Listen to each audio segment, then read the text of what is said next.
trabajando actualmente en la Universidad Autónoma del Estado de Hidalgo. Ajá, y el tema que nos va a presentar es fotocatálisis de trióxido de molibdeno y algo más. Por favor, doctor. Sí, pues muchas gracias por la invitación. Y bueno, a Chente que me contactó, a Jessica que sí, como mencionaba hace momentos, me sonaba el nombre y como que decía, creo que sí es, pero ya vimos que sí. Pues gracias a ustedes, a todos los miembros del grupo de luminiscencia. Y pues efectivamente, me gustaría platicar un poco sobre lo que hemos estado trabajando en los últimos años, sobre fotocatálisis y en particular, pues, el trióxido de molibdeno. Yo empecé con fotocatálisis por allá del 2013, trabajando con óxido de zinc y dióxido de titanio. Eventualmente, pues aprovechando que había experiencia en el laboratorio del doctor Sergio con estos materiales que cambian de color, los cromogénicos, como el trióxido de molibdeno o el trióxido de tungsteno, pues también agarramos el material y empezamos a ver qué podíamos sacar ahí desde el punto de vista de la actividad fotocatalítica. Como mencionan, pues estoy por acá en el vecino estado de Hidalgo, en la zona metropolitana de Pachuca, pero no en Pachuca. Yo estoy en Mineral de la Reforma, que es parte de la misma mancha urbana de lo que podríamos llamar Pachuca. Y pues estoy en el área académica de matemáticas y física. Déjenme pasar un poco más a lo que es la plática. Pues la dividí en estas secciones, hablar un poco de la motivación, qué es la fotocatálisis heterogénea, la técnica con la que hicimos las muestras, que es sputtering, algunos resultados. Me gustaría platicar sobre dos artículos que salieron con respecto a este material y pues bueno, eventualmente llegar a las conclusiones y las perspectivas. Bueno, como motivación, o a veces en algunas pláticas, cuando las llegaba a dar en el seminario de estudiantes del CIMBES, más que motivación yo le agregaba la palabra, o bueno, agregaba las letras de desmotivación, ¿no? Desmotivación en el contexto de que, pues nosotros sabemos que existe un problema que es el de la contaminación ambiental, que puede ser a diversos niveles, ¿no? Contaminación en el agua, en el aire, en los suelos. Y pues bueno, la idea es buscar estrategias para mitigar esta contaminación. Algunas pues ya tienen muchas décadas. Usar, por ejemplo, el cloro para purificar el agua, matar a los bichitos que estén ahí y que nos puedan pues hacer un poco de daño. Pero también con la llegada de las tecnologías basadas en semiconductores, se generaron nuevas técnicas, aparte de las técnicas tradicionales. Y estas técnicas se conocen como procesos avanzados de oxidación. Es un conjunto muy grande de técnicas, donde básicamente todas ellas se enfocan en producir radicales, en particular el radical OH, que se usa pues para de algún modo destruir a los agentes contaminantes. Dentro de este conjunto de procesos avanzados de oxidación, se puede mencionar el caso de la fotocatálisis. Entonces, pues para ir un poquito más hacia ese tema, lo que nosotros hacemos en fotocatálisis es estudiar la interacción de la luz con la materia, en particular con nuestros semiconductores. Y la idea es activarlos para que estos materiales semiconductores nos permitan hacer algunas reacciones químicas, las cuales nos permiten generar radicales y estos destruyen a los agentes contaminantes. Entonces, a estos semiconductores que tienen esas propiedades les llamamos fotocatalizadores, debido a que son activados por luz. Y pues estos fotocatalizadores, como menciono aquí, son la columna vertebral de la fotocatálisis heterogénea. Un poco más en cuanto al mecanismo, pues la idea es tener un semiconductor. Por ejemplo, aquí nosotros podríamos imaginar en este esquema, hasta la izquierda, pues a esta parte que está acá inferior, donde puse la etiqueta semiconductor, a un material que podría ser, por ejemplo, el dióxido de titanio, que es el fotocatalizador por excelencia, es el material a vencer. Entonces, nosotros tenemos ese semiconductor, lo irradiamos con una luz que tenga una energía mayor al band gap del semiconductor. Y cuando nosotros hacemos eso, podemos excitar al semiconductor para que los electrones que están en la banda de valencia del material brinquen, por así decirlo, hacia la banda de conducción, dejando un hueco en su lugar. Si nosotros tenemos a estos huecos y estos electrones en contacto con un medio que contenga moléculas de oxígeno o de agua, nosotros podríamos generar los radicales, en particular los OHs y los O2 que están aquí, que son los aniones superoxidantes. Ahora, partimos de excitar al semiconductor para generar electrones y huecos. Luego, generamos estos radicales.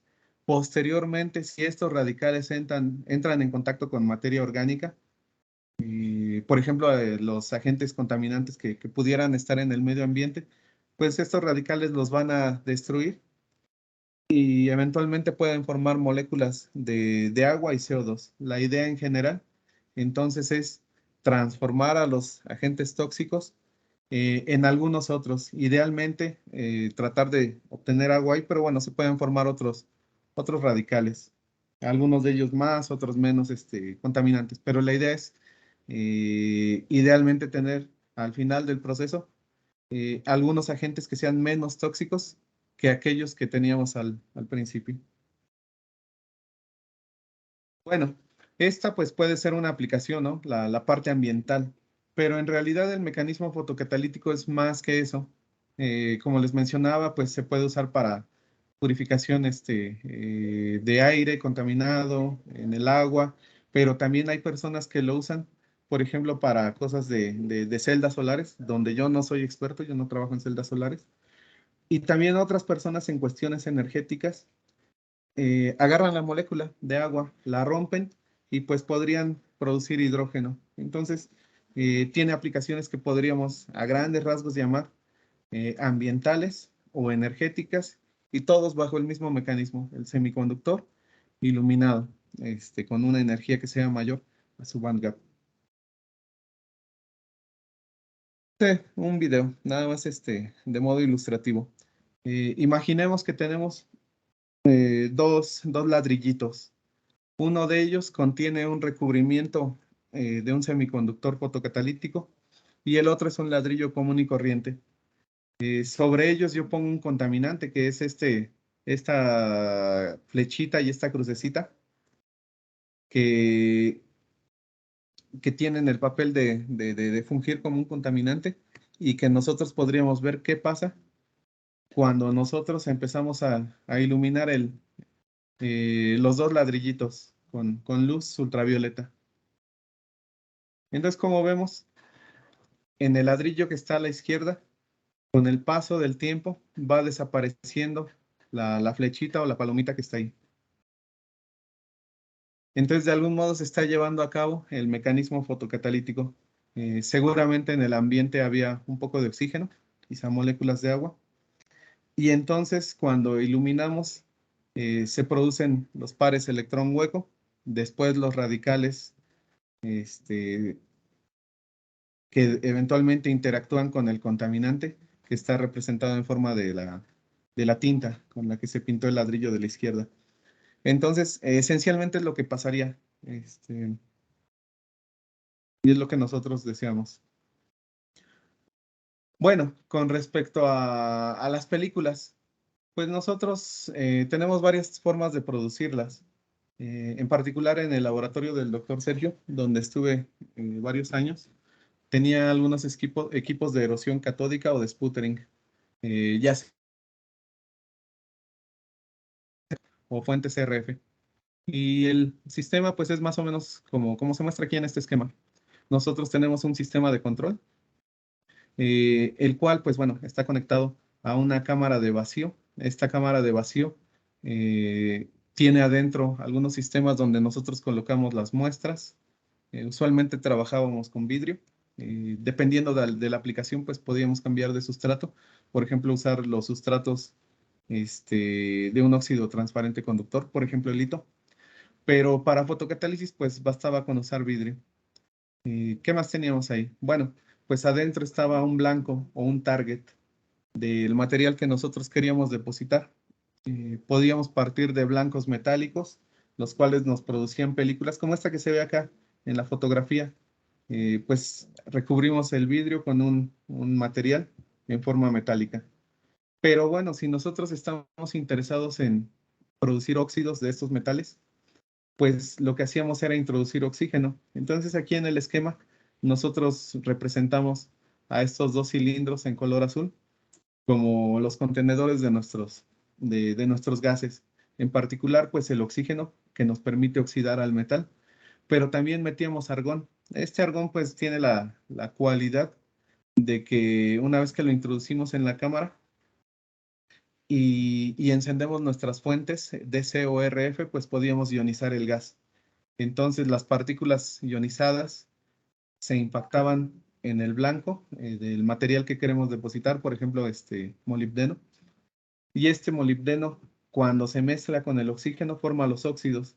Ahora, si nos fijamos en el diagramita que está en la parte superior, pues idealmente el molibdeno interactúa con el oxígeno, forma una capa de óxidos de molibdeno que se depositan sobre un sustrato, el sustrato de vidrio que nosotros usábamos. Entonces la idea pues es a grandes rasgos generar un plasma, el cual pues se va a depositar en las películas, en los sustratos, perdón, para formar las películas delgadas. Esto es de forma muy esquemática como es un sputtering. Claro, puede haber diferentes configuraciones, ¿no? Aquellos asistidos por magnetrón, aquellos que tienen 2, 3 o 4 magnetrones para depositar varios materiales simultáneamente, etcétera, etcétera. Pero bueno, la idea más o menos es la misma para la mayoría de esos equipos. Entonces, por un lado, ya tenemos un poco de idea de lo que es fotocatálisis. Aquí menciono brevemente cómo preparamos esas películas. Y yo creo que lo que puede ser más interesante es entrar a la sección de resultados. Entonces, vamos a pasar a eso. Nosotros pues empezamos a trabajar, pues aquí de forma seria, en el año 2016. En realidad habíamos hecho algunos experimentos preliminares con Michael, que probablemente varios de ustedes conocen. Michael es otro exalumno del doctor Sergio. Digamos que es mi hermano mayor. Y él estuvo pues haciendo algunos estudios preliminares con el trióxido de molibdeno. Eventualmente él se fue de estancia y llegó en ese tiempo un alumno que estaba haciendo su servicio social y eventualmente una tesis de licenciatura. Entonces, pues empezamos a estudiar el trióxido de molibdeno basándonos en los resultados preliminares que tenía Michael. Y pues la idea fue empezar a hacer estudios sistemáticos con el trióxido de molibdeno. Hubo varias complicaciones, ¿no? Pero al final pues, logramos sacar algunos resultados. En particular, pues depositamos trióxido de molibdeno en forma amorfa. Cuando uno usa sputtering, las películas que se forman tienen estos semiconductores, pero se encuentran en un estado amorfo. Si nosotros quisiéramos cristalizarlo, pues haríamos algunos tratamientos térmicos que pueden ser in situ dentro del sputtering o externamente usando alguna mufla. En nuestro caso, pues, por simplicidad y quizá porque también era lo que nosotros trabajábamos para la parte de los materiales cromogénicos, pues hicimos trióxido de molibdeno amorfo. Variamos dos parámetros, la presión de trabajo de la cámara de sputtering y la potencia de las fuentes. Y pues nuestro objetivo, como menciono, es usarlo para aplicaciones ambientales. En particular, pues usamos un colorante de prueba que se conoce como azul de metileno. Esencialmente es un material en polvo que lo diluíamos en agua y pues ya teníamos una solución de azul de metileno. Y pues este era nuestro contaminante a degradar con alguna concentración ahí específica. Entonces las muestras pues decíamos que son amorfas. Hicimos difracción de rayos X y corroboramos que eran amorfas. Pues cuando nosotros empezamos a variar nuestros parámetros, pudimos ver que las propiedades ópticas de las muestras cambiaban. Algunas eran muy transparentes, pero algunas eran un poquito más oscuras. Entonces, cuando hicimos esta espectroscopía UV-Vis, pues podíamos tener estos espectros de transmitancia. En general, para los parámetros que nosotros usamos, pues obteníamos que la mayoría de las muestras eran transparentes, salvo un par de muestras que depositamos a 4.5 militors con una potencia de 60 watts y otra de 4.5 militors a una potencia de 80 watts. Estas salían un poquito más oscuras. Calculamos el band gap y pues todas ellas tenían valores de band gap cercanos a 2.8 y 3 electronvolts, que es más o menos, o están en el rango de lo que se ha reportado para el trióxido de molibdeno. Aquellas muestras más oscuras pues tenían valores un poco más bajos, de hecho decrecían drásticamente, por allá de 2.1 o 2.2 electronvolts o incluso todavía más abajo. Entonces, pues considerando estas tres muestras, nosotros también por ciertos experimentos que habíamos hecho para algunas muestras, pues más o menos intuíamos que este conjunto de muestras que eran transparentes iban a tener propiedades no iguales, pero digamos que cercanas entre sí, por diferentes técnicas de caracterización. Entonces nos enfocamos en entender qué estaba pasando con una muestra de ellas, por ejemplo la de 40 watts a 4.5 militors, y estudiar cómo cambiaban las propiedades al variar la potencia de depósito, las de 60 y 80 watts, y pues usamos XPS. Ahí esencialmente lo que pudimos ver es pues estudiar los elementos que componen al trióxido de molibdeno, es decir, al oxígeno en el orbital 1s y pues este pico más grande de acá, que lo ponemos en líneas o en puntos de color rojo y que se reproducen en las siguientes muestras, pues esencialmente son los enlaces del molibdeno con el oxígeno que nos forman el trióxido de molibdeno. Aparecían otras señales, por ejemplo esta en color verde o verde fosforescente, que podrían deberse a la interacción del molibdeno con OHs en la superficie del material. XPS, pues bueno, hay que mencionar que es una técnica que únicamente es capaz de medir la superficie de un material. Y pues probablemente con un poquito de imaginación, como que se alcanzaba a ver una curva muy pequeña de color azul. Pues esta podría ser debido a los contaminantes que hay en la atmósfera, en particular carbono que se pudiera estar impregnando en la superficie de las muestras. Pero en general no es una señal que sea lo suficientemente intensa como para profundizar más en ella. Con respecto al molibdeno, yo creo que hay resultados un poco más interesantes. Cuando uno mide por XPS, pues generalmente vamos a tener dos picos para ciertos orbitales, por ejemplo, para el orbital 3D. Este pico rojo y este que está acá en color verde, pues son las componentes 3D 5 medios y 3D 3 medios del molibdeno. Eso se debe a la interacción spin-órbita. Entonces, pues se pueden leer como un solo doblete, el cual pues está sujeto a ciertas restricciones físicas, ¿no? Pero para no entrar mucho en detalle, esencialmente lo que uno podría decir cuando tenemos estos dos picos y a cierta energía específica es que se forman los estados de oxidación 6 más y que de algún modo nos están diciendo que se está formando trióxido de molibdeno. El trióxido de molibdeno pues es un material con un band gap cercano a 3 electronvolts y pues las muestras van a ser transparentes, más o menos como se ve aquí. Cuando los materiales se vuelven un poco más oscuros, lo que estaría pasando es que estamos formando esta señal, por ejemplo, que está en azul o en cian, y ya está en azul marino. Estos dos picos leídos como uno solo son el doblete de MO5+.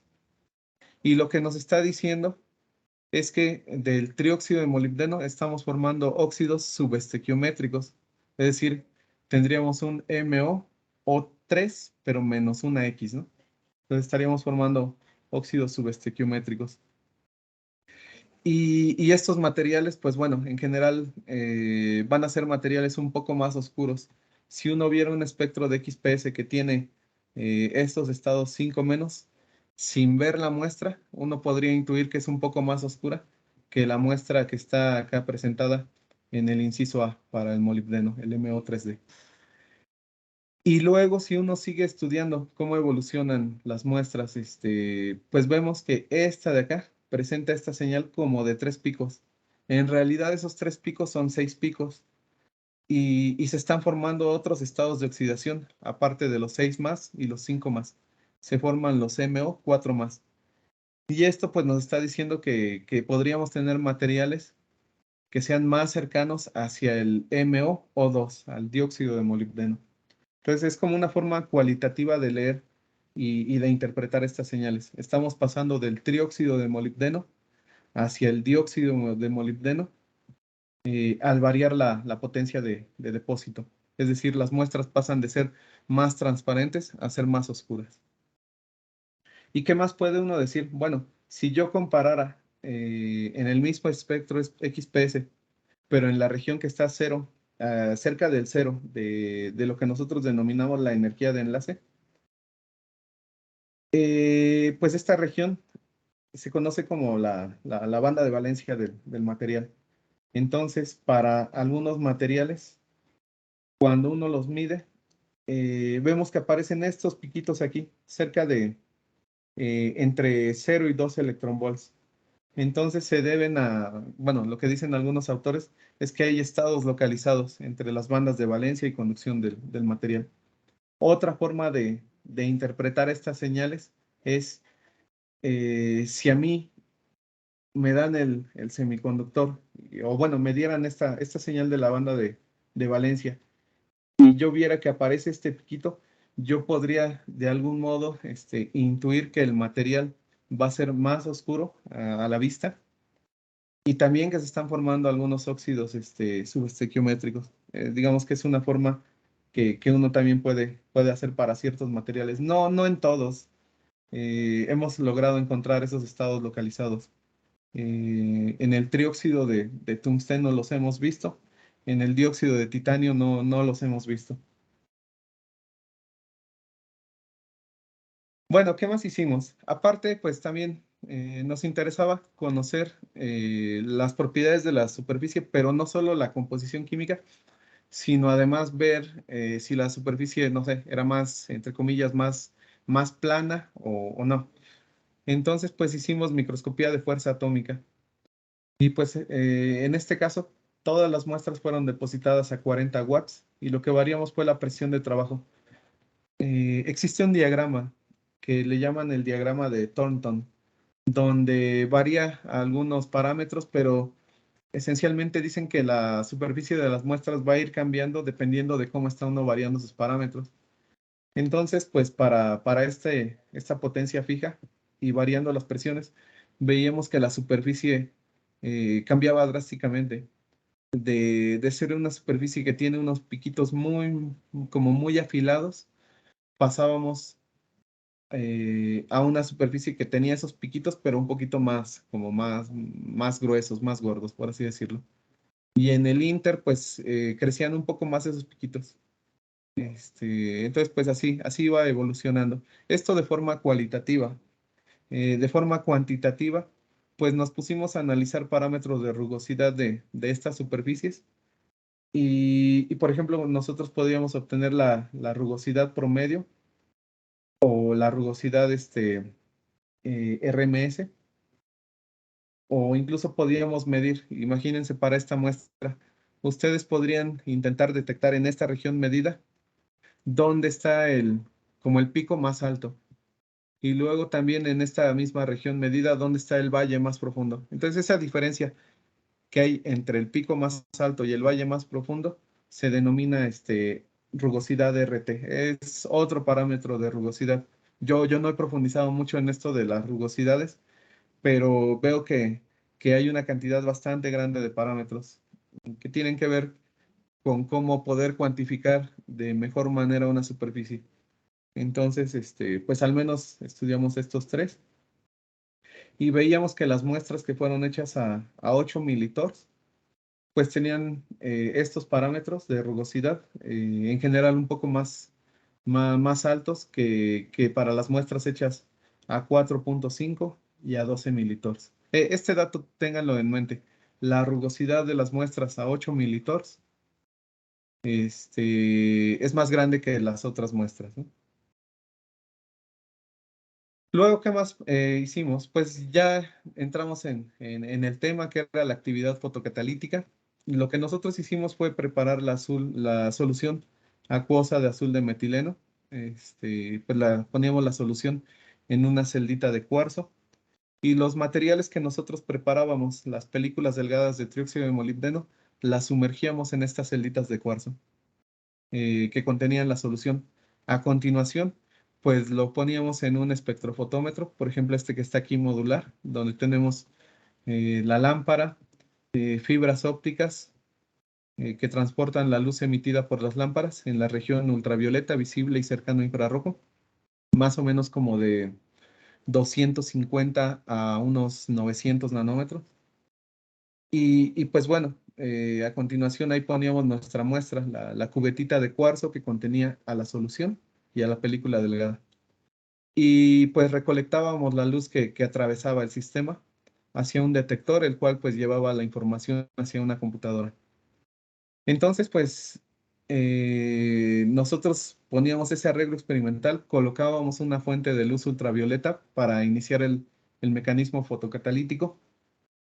Y lo que hacíamos era pues medir las curvas de absorbancia de la solución de azul de metileno. En general, nosotros nos centrábamos en esta región que está más o menos entre los 600 a los 700 nanómetros aproximadamente. Y de ahí pues esta señal del azul de metileno presentaba esta curva característica. Conforme pasaba el tiempo, el azul de metileno se iba degradando. Entonces, pues esta curva iba decreciendo. Y al final lo que nosotros hacíamos, después de un tiempo definido por nosotros, por ejemplo, 2 horas, que era lo que habíamos definido para nuestros experimentos, cuantificábamos con respecto a la concentración total, cuánto había bajado la concentración de azul de metileno. Entonces, pues cuantificábamos usando el área de esta curva. Otras personas cuantifican considerando únicamente el máximo de la curva y evalúan cómo baja ese máximo. Son métodos equivalentes.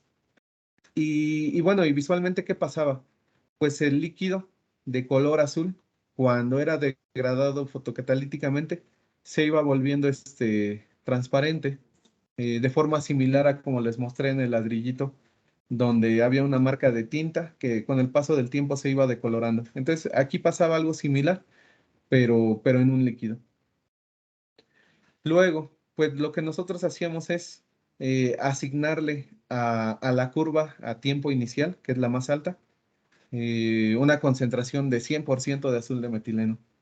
Y con respecto a ese 100%, pues íbamos evaluando cómo iba descendiendo. Entonces así construíamos estas curvas de acá. Usamos, como les mencionaba, varios parámetros, la presión de trabajo y la potencia de depósito. Quizá la forma de leer estas curvas es aquella curva que tenga el punto más bajo, pues es la que degrada más azul de metileno. Entonces la muestra campeona, por así decirlo, para esta serie de experimentos fue aquella que fue depositada a 40 watts con una presión de trabajo de 8 militors. Pero si nos fijamos por colores, pues en la curva negra yo estuve variando la potencia. Entonces la de 8 militors para ese conjunto de muestras fue la que degradó más. También para el siguiente conjunto, aquellas que fueron depositadas a 80 watts, la de 8 militors también parece ser que fue la que degradó más. Y para la muestra depositada a 60 watts, la de 8 militors, nuevamente nos dio los mejores resultados en cuanto a la degradación. Pues para explicar este tipo de curvas, no existe una sola forma o no existe un solo factor que sea el que determine la respuesta fotocatalítica de un material. Aparentemente, nosotros creemos que fue este parámetro, el de rugosidad, el que influyó un poco más respecto a otros parámetros que pudieran estar jugando un papel simultáneamente. Y esto pues se debe a que en general fotocatálisis es un fenómeno de superficie. Lo que yo necesito es que los radicales que se generan interactúen con el azul de metileno. Entonces, una muestra que tenga mayor rugosidad va a tener lo que nosotros denominamos más sitios activos. Es decir, va a haber una mayor interacción entre el semiconductor y el contaminante debido a que hay más área específica. Entonces, nosotros pues creemos que por ahí podría estar parte de la respuesta que obtuvimos y que esencialmente la rugosidad de la muestra es la que está jugando un rol primordial para obtener pues este comportamiento. Déjenme avanzar. Este fue pues el primer artículo que nosotros publicamos eh, y pues eran muestras amorfas. Nosotros continuamos estudiando este sistema. Nos dimos cuenta que cuando calentábamos las muestras aparecía, aparte de la respuesta fotocatalítica, una nueva propiedad del material, que era la absorción del colorante. Es decir, nosotros notamos que sin tener que poner la lámpara de luz ultravioleta, únicamente insertando la película delgada en la celdita de cuarzo con el colorante se volvía transparente, la solución se volvía transparente. Estuvimos ahí buscando como, como varias respuestas a eso porque pues el fenómeno fotocatalítico a fuerzas requiere de luz. Y si estaba decolorándose el líquido sin luz, pues es que había algo ahí adicional. Después de estar pues analizando nuestras muestras por varias técnicas y pensando un poco qué podía estar ocurriendo, nos dimos cuenta que parece ser que es absorción lo que estaba ocurriendo. Entonces, para este siguiente conjunto de muestras, pues ahora las calcinamos a 500 grados centígrados, variamos otros parámetros, la potencia de las muestras, de la potencia de las fuentes, cambiamos el espesor de las películas delgadas y variamos la presión de trabajo de la cámara de sputtering. Pues en la primera parte, pues hicimos algunas muestras, que todas ellas tenían un espesor que andaba entre 200 y 250 nanómetros. Cuando variamos el espesor, pues fuimos desde 100 hasta 600 nanómetros. Y cuando variamos la presión de trabajo, pues estábamos aproximadamente entre 370 a 400 nanómetros en espesor. Para corroborar o para ver qué estaba sucediendo con las muestras cuando las llevábamos a 500 grados centígrados, pues hicimos rayos X y veíamos que pasaban de ser amorfas, como en la primera parte que les comenté, a tener algunas fases cristalinas. En particular se desplegaban las fases alfa y beta del trióxido de molibdeno. Esto pues ya también se había observado previamente por algunos compañeros de laboratorio para otras muestras que ellos habían hecho. Pues hicimos el AFM, obtuvimos las rugosidades. Parece ser que la muestra que fue hecha variando una presión de trabajo a 12 militors. Estas muestras, bueno, también tenían un espesor de 400 nanómetros y habían sido hechas con una potencia de 60 watts. Parece ser que tenían la rugosidad más alta. Y las otras muestras tenían parámetros de rugosidad un poco más bajos.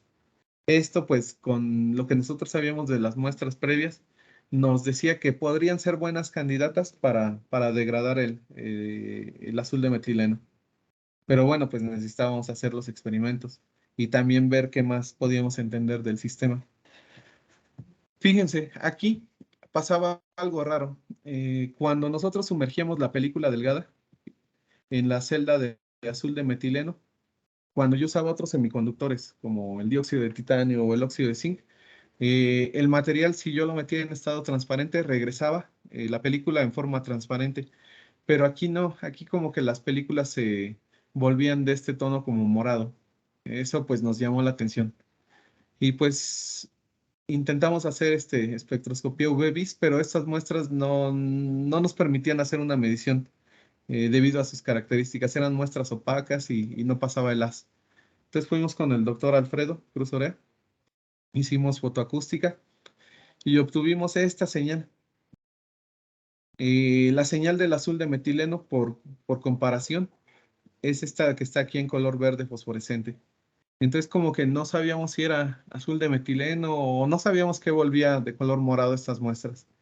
Después nos dimos cuenta que parece ser que el azul de metileno en la solución acuosa estaba en forma de monómeros y cuando se pegaba a la película delgada empezaba a formar algunos compuestos un poco por ejemplo, dímeros o cosas así, agregados de azul de metileno. Y entonces ocurría este fenómeno, cambiaba la curva de absorción y se daba algo que llamaban un fenómeno ipsocrómico. Entonces, pues bueno, parece ser que sí es azul de metileno, pero, pero ligeramente modificado, ¿no?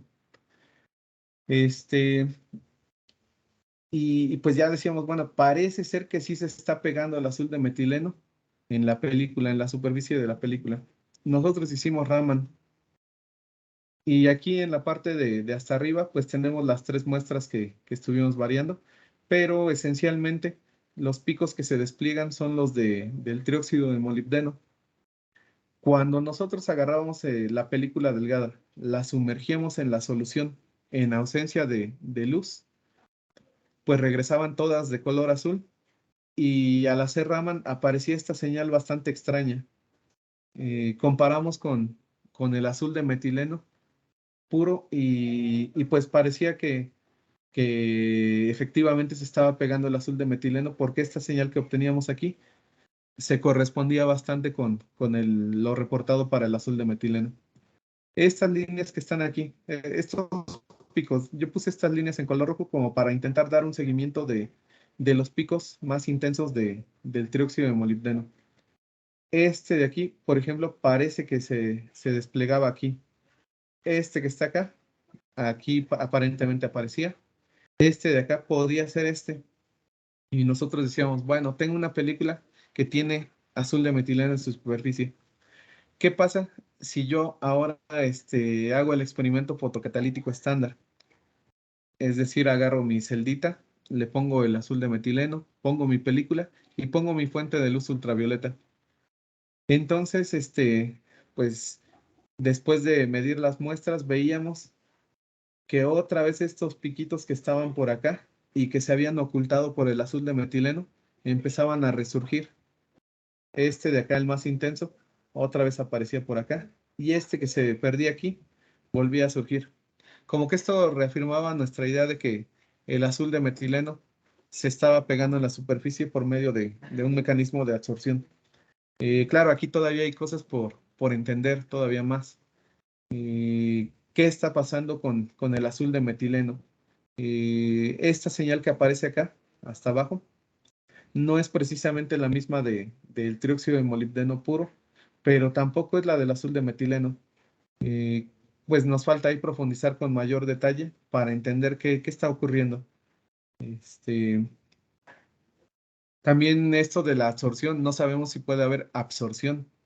Quizás sí. Entonces nos faltan hacer más experimentos para intentar entender en mayor detalle qué está ocurriendo en la superficie de la película delgada, cómo se dan esas interacciones con el azul de metileno y pues poder complementar nuestra idea de lo que está ocurriendo. Entonces, pues nosotros lo que sospechamos es que en la superficie de la película se está quedando pegado el azul de metileno, pero esto ya de por sí era interesante para nosotros, porque en general cuando la gente reporta cosas de fotocatálisis del trióxido de molibdeno, pues no suelen reportar esta absorción. De hecho, un artículo que estaba leyendo este año, que salió en Applied Surface Science, menciona que la cantidad de artículos de trióxido de molibdeno que estudian fotocatálisis es muy baja comparada con la del dióxido de titanio, que hay muchísimos más artículos. Pero los artículos que aparte estudian absorción son todavía mucho menos que los que estudian fotocatálisis para el trióxido de molibdeno. Entonces, creo que ahí nosotros tenemos un campo donde podemos seguir explorando, seguir contribuyendo con el entendimiento de este fenómeno. Y bueno, pues nosotros aquí lo que presentamos es cómo se dan estas curvas de absorción, cómo se vería la influencia pues, de los parámetros de depósito. Si nosotros variamos la potencia de las fuentes del sputtering, pues parece que las que muestran mayor absorción son las muestras a 60 watts. Si nosotros tomamos estos 60 watts como referencia para variar otro parámetro, ahora pues muestras depositadas a 60 watts, pero con diferentes espesores, nos dan esta señal. Parece ser que las muestras a 600 y 500 nanómetros presentan mayor capacidad de absorción. Son las que remueven más azul de metileno por ese mecanismo, pero la curva empieza a subir. Esto pues nos dice que el material, la película es muy gruesa y se está desprendiendo, es inestable al meterla en la solución acuosa. Y las muestras de 100 nanómetros, perdón, también son bastante inestables, no se adhieren bien al sustrato de vidrio y se desprenden muy rápidamente. Entonces, pues lo que hicimos fue quedarnos con las muestras a 400 nanómetros. Estas no remueven tanto azul de metileno por absorción, pero al menos sí son más estables al estar sobre el sustrato de vidrio. Entonces nos quedamos con estas para seguir avanzando. Entonces teníamos muestras a 60 watts con un espesor de 400 nanómetros y variando la presión de trabajo de 6, 10 y 12 militors, pues obteníamos estas respuestas. Las muestras de 10 y 12 militors compiten bastante bien para remover al azul de metileno. Entonces, removían una cantidad significativa, pero aquí fíjense en las escalas de tiempo, es demasiado tiempo. Entonces, quizá nos falta trabajar un poco más para que puedan absorber más azul de metileno pues en menos tiempo para aplicaciones prácticas de limpieza. Y bueno, con respecto a la actividad fotocatalítica, lo que les decía, tenemos una superficie que se llenó de azul de metileno. Esta pues es como una visión mía, ¿no? De cómo me lo imagino. Probablemente están de algún otro modo acomodados, quizás ni siquiera son pelotitas, pero bueno, es como una forma que yo tengo para imaginar qué podría estar ocurriendo. Entonces, conforme va pasando el tiempo, se van absorbiendo las moléculas de azul de metileno. Cuando nosotros encendemos una fuente de luz ultravioleta, el azul de metileno absorbido empieza a ser degradado fotocatalíticamente, lo que decíamos que veíamos por Raman. Entonces, pues, con respecto a la fotocatálisis, las muestras que fueron depositadas a 12 militors y aquellas que tenían 400 nanómetros, tienen una respuesta fotocatalítica similar, siendo un poquito mejores aquellas que tenían mayor rugosidad. Y si nosotros combinamos el experimento y pongo mi arreglo experimental, dejo mi luz apagada, mi luz ultravioleta, y empiezo a censar con el espectrofotómetro, pues se va viendo cómo va siendo absorbido el azul de metileno.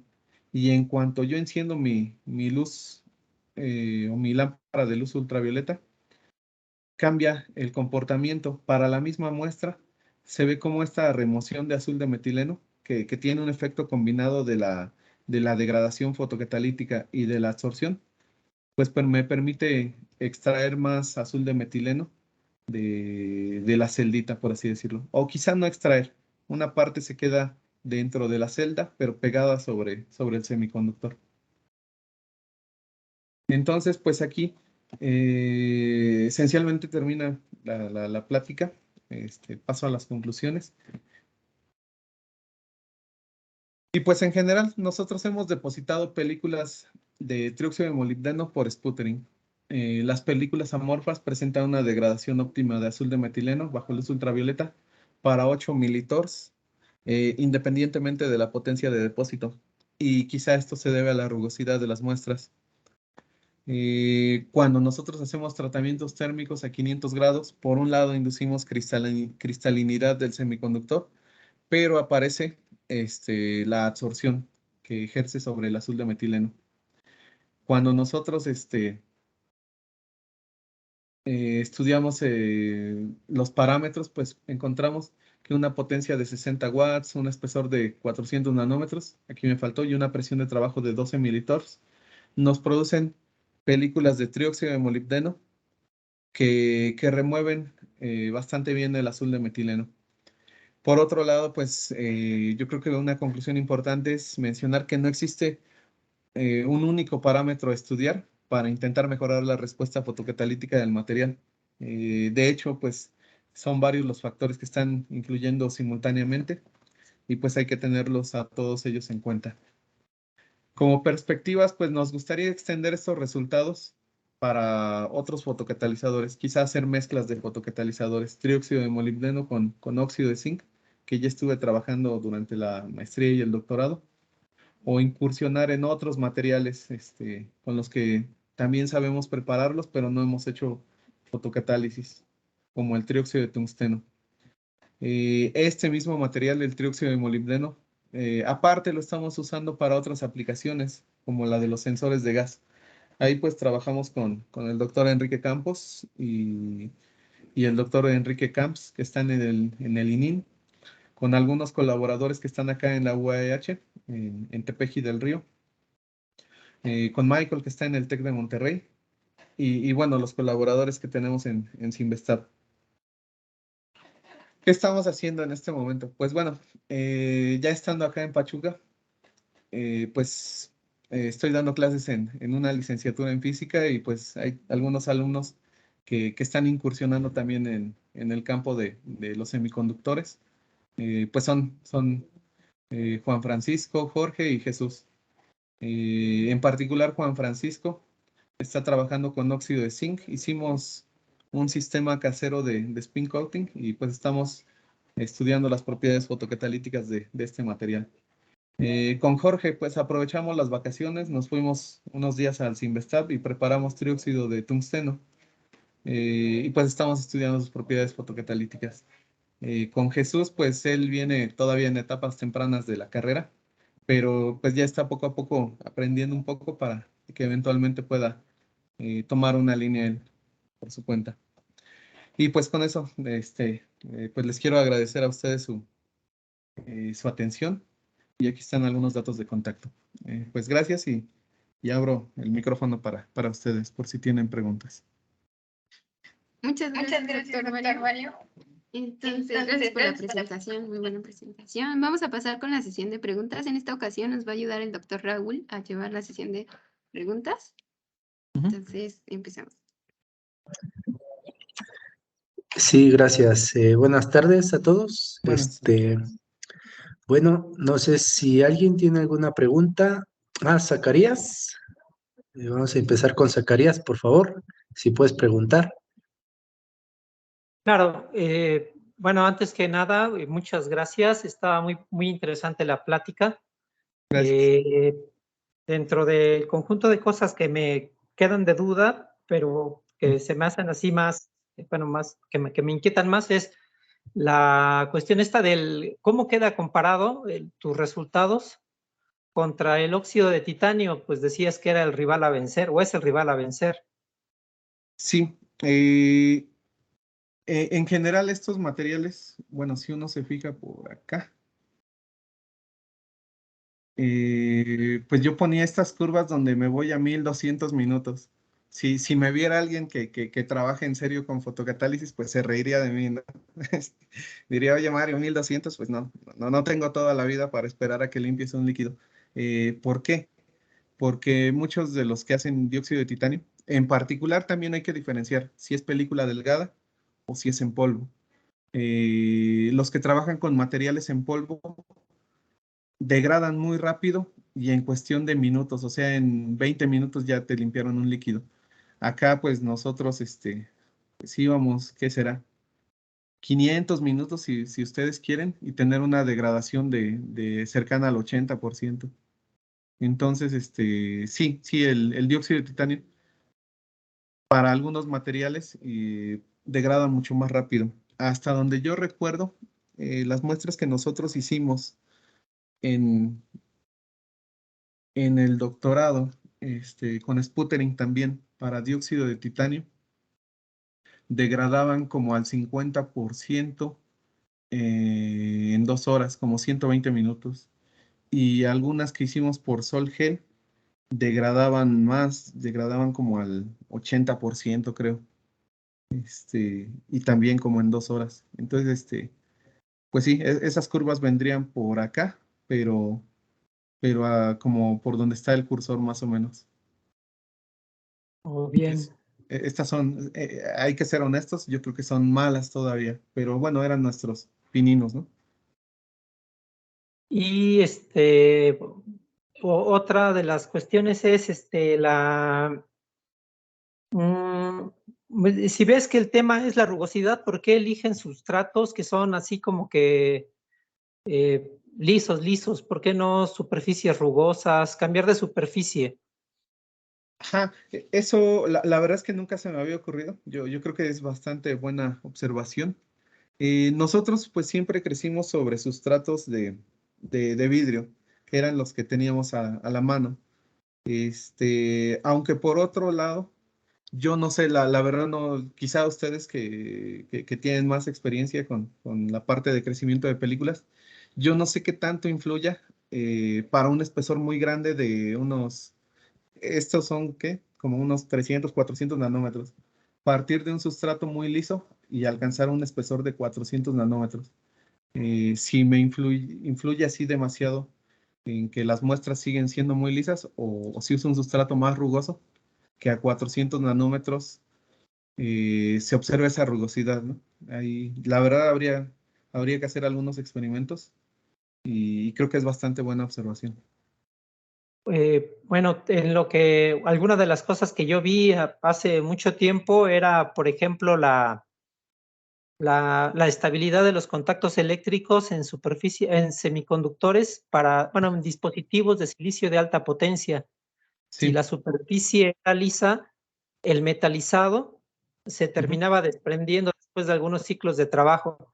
Pero sí, si la superficie del silicio era rugosa, por ejemplo, que le pasan lija o le pasan arenado, ujú, ya los contactos resistían como que más tiempo. Incluso yo esperaría que a lo mejor algunas de las películas que tú comentas que tienen dificultades de adherencia con espesores muy altos, a lo sí, mejor les puede ayudar a tener mejor retención. Esa sí, sería la que podría comentarte de mi experiencia con este tipo de superficies y depósito de materiales. ajá. De hecho, un problema que tiene el trióxido de molibdeno, por lo que yo he visto con algunos trabajos, es justo eso, que cuando uno lo mete en agua, pierde mucho la estabilidad. Habría que ver si cambiando el sustrato se mejora esa adherencia. Nosotros como vimos que mejoraba la adherencia, era con los tratamientos a 500 grados, pero si son a 500 grados centígrados, pero muy gruesas también pierde la estabilidad. Habría que estar jugando con algunos parámetros ahí y ver cuáles son los más óptimos. Pues la verdad se ven muy interesantes tus resultados y pues sí, a uno le quedan así como que muchas dudas y qué padre que puedes seguir manteniendo en desarrollo, ¿no? El trabajo que te arrancaste, que empezaste con el doctorado. Pues muchas felicidades y muchas gracias. Sí, gracias por las preguntas. Gracias por tu pregunta, Zacarías. No sé si alguien más tiene alguna otra pregunta.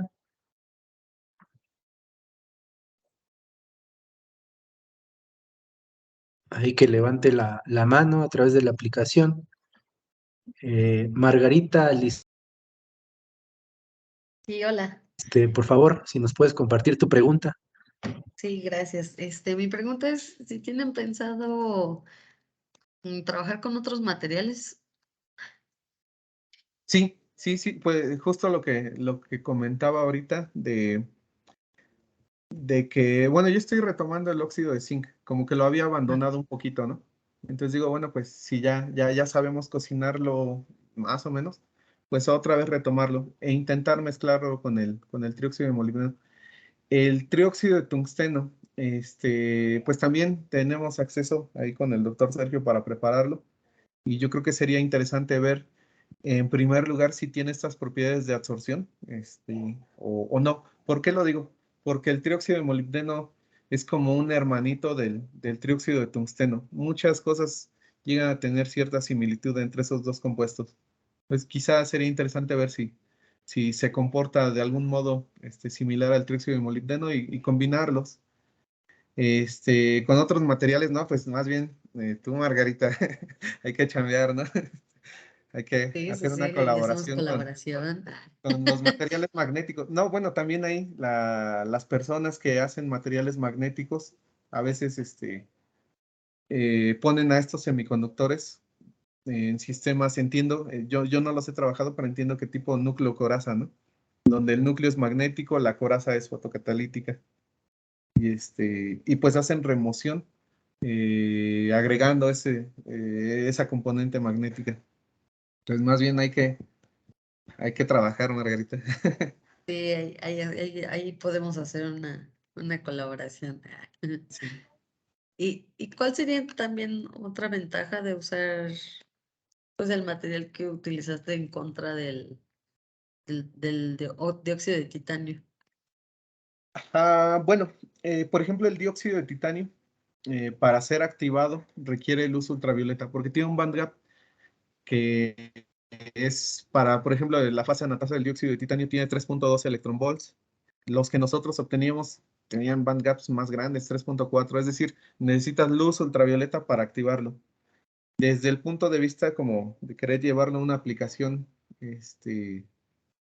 pues un poco más masiva, pues en lugar de estar comprando lámparas UV, pues hay que usar la energía del sol. Entonces la gente muchas veces intenta usar semiconductores con un bandgap más pequeño que te permitan ya no depender de lámparas ultravioleta.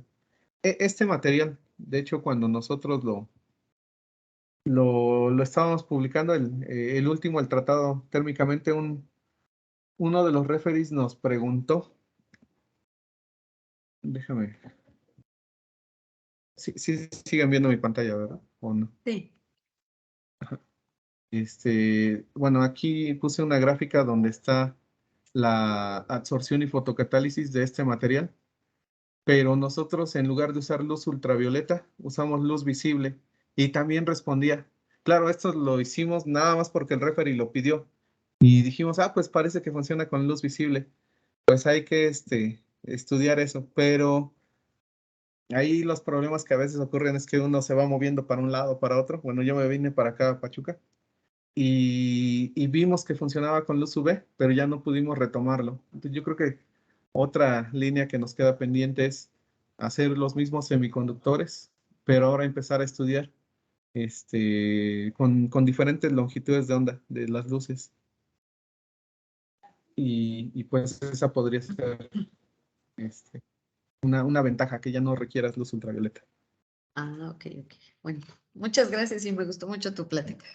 Gracias, gracias. Gracias por la pregunta. Continuamos con la sesión de preguntas. No sé si alguien más tenga alguna pregunta,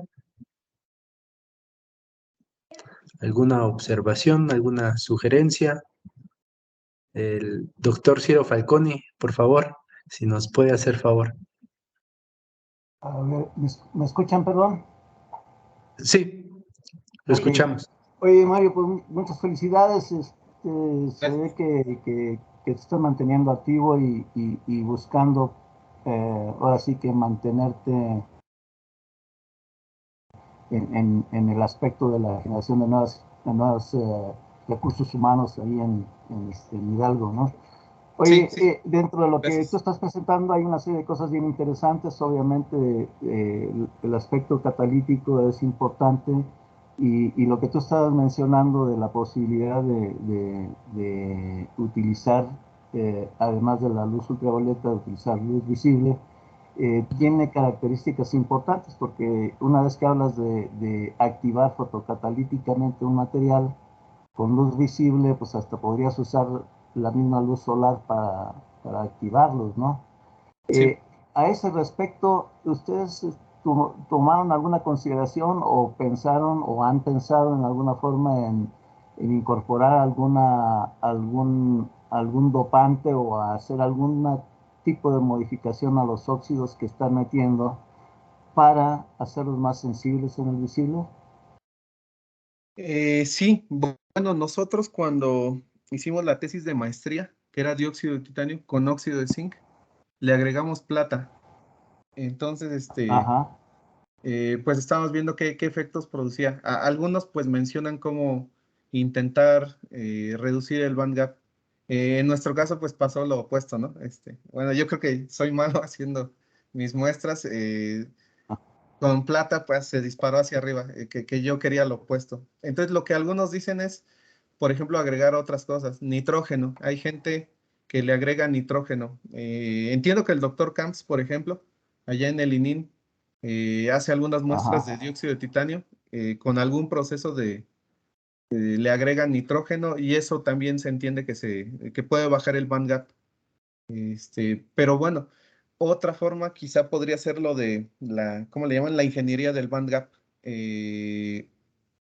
Por ejemplo, el dióxido de titanio, algunas personas usan alguna fuente. Por ejemplo, en el XPS tienen un cañón de iones de argón Ajá. y pues impactan la superficie del dióxido de titanio con el argón y cambian los estados de oxidación. En el titanio son los Ti4 más y empiezan a generar estados Ti3 más y Ti2 más que de forma efectiva les modifican la estequiometría, pero les bajan el band gap. Y ahí pues ya podrían hacer fotocatálisis hacia luz visible, sin agregar dopantes, sino más bien modificando al mismo material semiconductor, al fotocatalítico.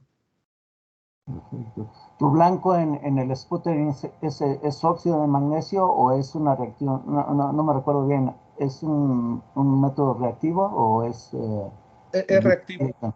reactivo? O Sí. sea, por un lado Partimos metes de blancos magnesio metálicos. y un ambiente rico en oxígeno, ¿no?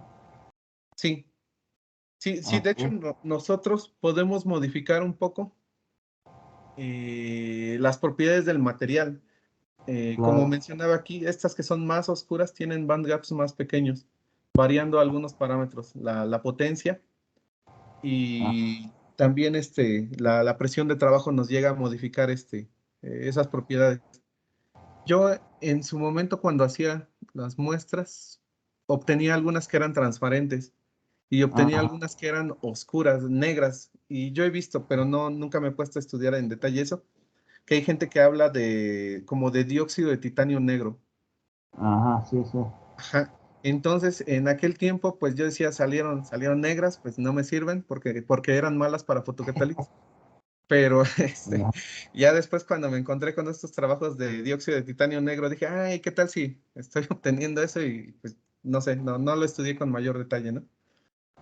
Sí, y a mí se me ocurre que la forma en que depositas tus películas igual y podría ser simplemente o hacer compósitos o mezclas, por así decirlo, de materiales para que te salieran diferentes aleaciones, por decir algo, entre magnesio y óxido de zinc, o molibdeno y óxido de zinc, o Sí, una cosa por decirlo, una mezcla de fases que pudieran modificar las características catalíticas, y la otra es que pudieras doparlo, ¿no? O sea, que pudieras meter un blanco, ya sea combinado, un blanco de un material que tenga algún tipo de ion que te pudiera afectar o pudiera crear un centro de absorción que a su sí, vez incidiera sobre las características fotocatalíticas de tu material, ¿no?